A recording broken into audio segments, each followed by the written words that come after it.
자, 이렇게 한전의 첫 번째 신기술 세다에 대한 이야기를 나눠봤는데 다음 신기술은 어떤 게 나올지도 궁금해지네요.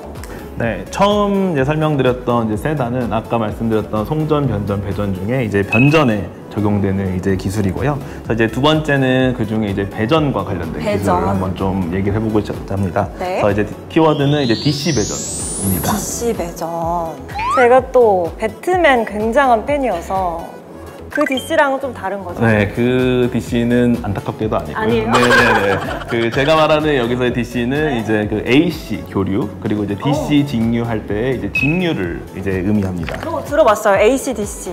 직류. 저도 초등학교 때 과학 시간에 배웠던 것 같은데 사실 정확한 의미는 기억이 안 나거든요. 직류와 교류가 뭔지 설명드리는 게 먼저일 것 같아요. 부탁드려요. 네, 그래서 직류는 전류가 한 방향으로 쭉 흐르는 걸 말하고 있습니다. 그래서 저희가 일반적으로 사용하는 스마트폰 배터리가 직류가 되겠고요. 네. 뭐 특징으로 보자면 극성이 일정하고 전압하고 전류가 늘 일정하다라는 특징이 있고, 네. 다만 좀 변압이 어렵다라는 단점이 있고요. 교류 같은 경우에는 전류의 방향이 주기적으로 바뀝니다. 그래서 극성도 주기적으로 바뀌고 전압과 전류도 일정 주기별로 계속 바뀌게 되고요. 그러다 보니까 변압이 좀 용이하다 하는 그런 장점이 있습니다. 네. 네, 그래서 실제 저희가 사용하는 전력 시스템, 우리나라를 포함한 전 세계의 전력 시스템은 지금 현재 교류 전력 시스템입니다. AC 시스템인데요. 그래요? 그래서 아까 그 부장님께서 말씀 주셨던 345kV라든지 22.9kV라든지 하는 전압이 모두 AC 전압을 의미합니다. 네. 사실은 이 전력 시스템이라는 게 사실은 100년도 더 된 시스템인데, 사실은 예전에 만들었던 교류 시스템이 지금도 그대로 적용을 할 수 있느냐, 그러니까 지금도 가장 효율적이냐라고 하면은 사실 꼭 그렇다고 할 수는 없거든요. 그래서 기존의 교류 시스템이 갖고 있는 한계들이 최근 들어 좀 점점 부각이 되기 시작하고, 그래서 뭔가 새로운 형태의 그 전력 시스템을 고민하고 있는 상황입니다. 네, 근데 지금까지의 기술이 교류 시스템이었다는 게 저는 좀 의아해요. 사실 DC가 이름도 좀 더 예쁘고 또 직류하면은 단순하잖아요. 그러니까 당연히 효율도 좋을 것 같거든요. 그럼 제가 한번 질문을 하나 드려보겠습니다. 네? 또 혹시 전기를 맨 처음 발명한 사람이 누군지 알고 계시나요? 저희 딸들도 알고 있는데. 에디슨 아닌가요? 네, 맞습니다. 네. 에디슨이 처음 전기를 발명했다고 모두들 알고 계십니다. 그리고 맞고요. 네, 공교롭게도 에디슨이 처음 발명한 전기는 직류였습니다.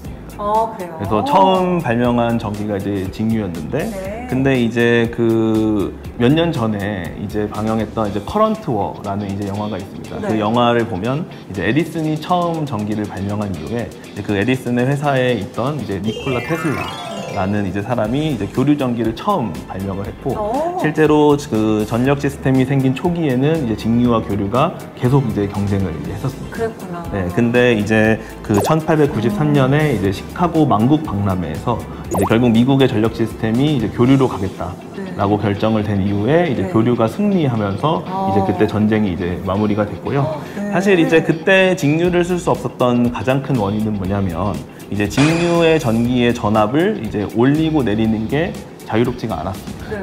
네, 그렇기 때문에 아까 제가 초반에 말씀드렸지만 높은 전압으로 보내야 손실을 줄일 수가 있잖아요. 맞아요. 근데 직류는 전압을 높이는 건 가능했지만 그걸 다시 사용하게 낮출 수가 없었기 때문에 전력 시스템에는 부적합했고, 네. 그래서 교류 전기가 그때 승리를 했고 지금까지도 교류 전력 시스템이 사용되고 있는 것입니다. 네, 그런 역사적 배경이 있었네요.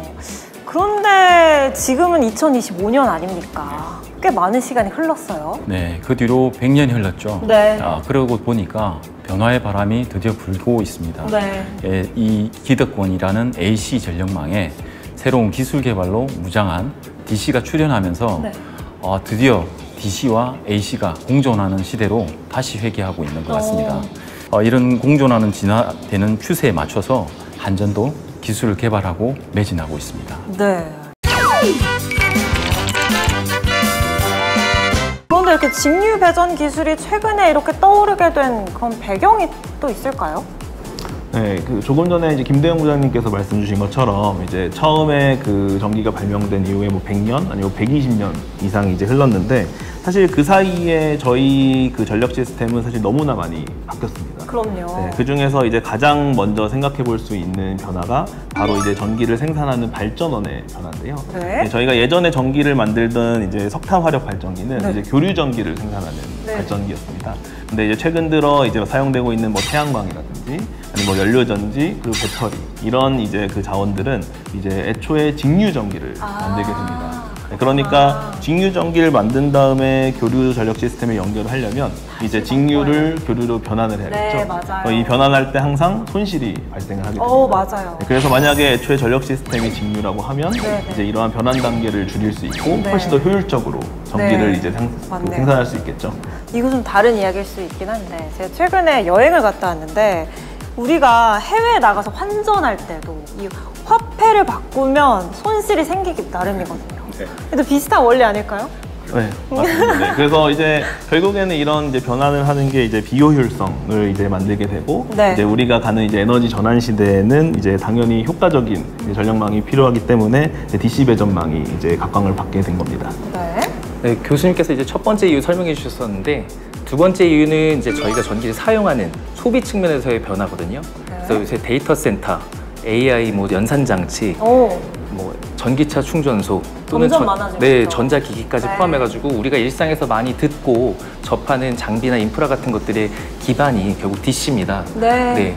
그러다 보니까 이제 뭐 데이터 센터 예를 들면 AI 기반의 장비들이 많이 있고 ICT 대형 인프라들이 많이 있는 이런 데이터 센터들에서는 DC로 공급을 받기를 희망하고 있고요. 네. 아까 교수님께서 이제 변환 손실 말씀 주셨는데 이 변환 손실률들을 고려하면 사업자 입장에서는 많은 전력이 낭비가 되기 마련이거든요. 맞아요. 결국 이거는 사업자 입장에서 이제 운영비로 네. 직결되고 또 탄소 중립, 탄소 배출과 관련된 이슈들로 직결되기 때문에 좀 더 관심이 많이 가는 것 같습니다.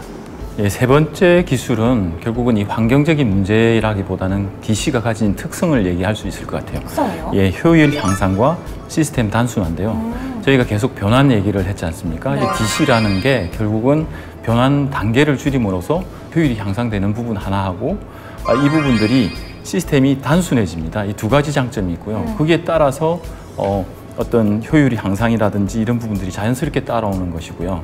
제가 유럽에 독일을 다녀왔는데 독일에서도 신재생 에너지와 연계된 DC 배전은 대략 효율이 13.86%까지 향상되는 것으로 나와 있을 정도로 네. 기술이 개발되면 엄청난 효율 향상의 효과를 얻을 수 있을 걸로 기대하고 있습니다. 게다가 데이터 센터나 말씀하셨던 이런 대용량 고객들은 연간 수십억을 절감할 수 있는 이런 효과들도 볼 수 있죠. 네.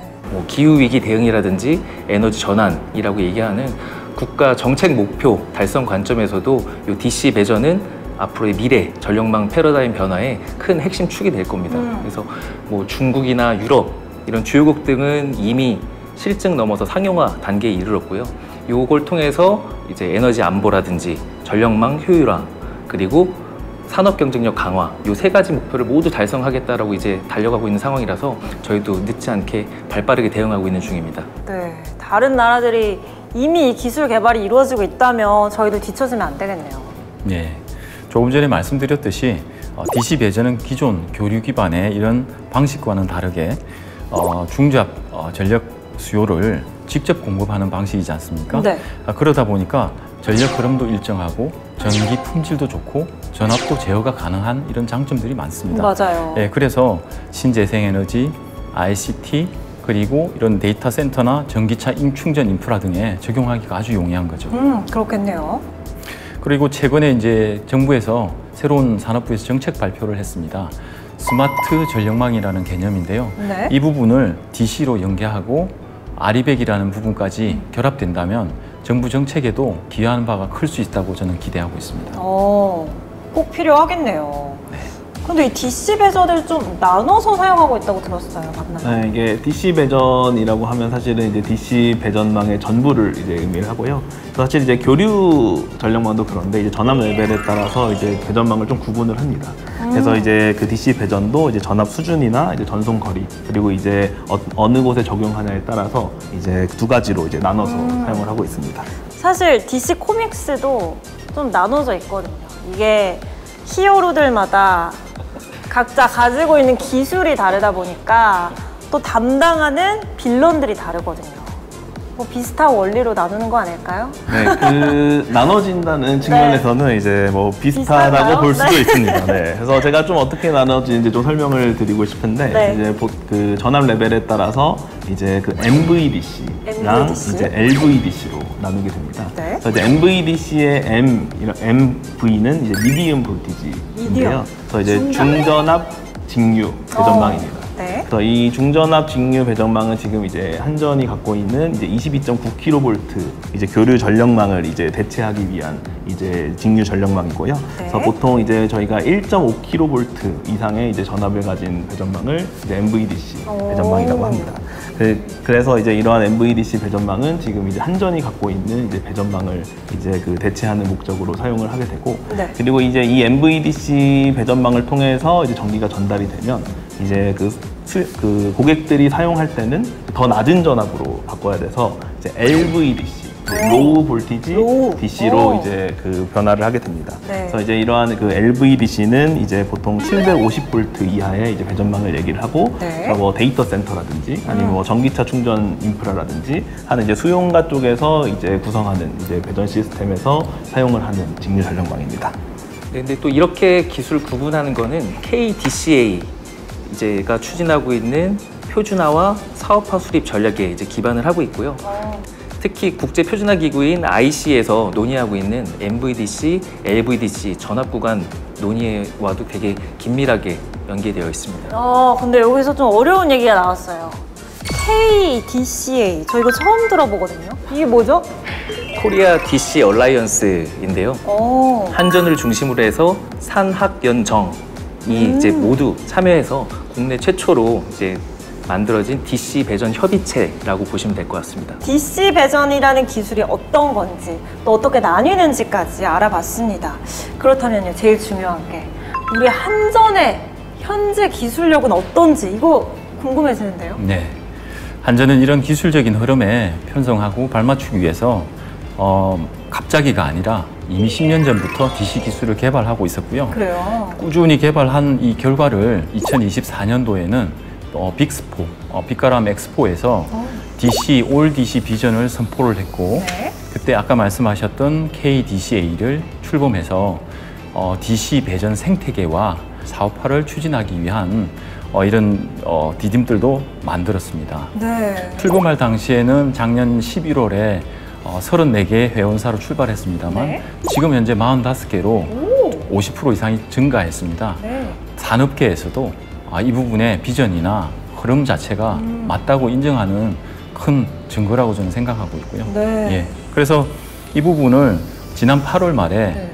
에너지 슈퍼위크라고 부산에서 SEMI, 그러니까 청정에너지 장관회의와 에이펙 장관회의를 개최하는 주간에 저희 사장님께서 DC 이니셔티브를 발표하셨습니다. 네. 이런 이니셔티브로 글로벌 얼라이언스들과 연대해 나갈 수 있는 기틀을 마련했다고 볼 수 있겠습니다. 네. 저도 이런 비전 때문에 이제 KDCA에 참여해서 네, 열심히 활동하고 있습니다. 그래요? 좋네요.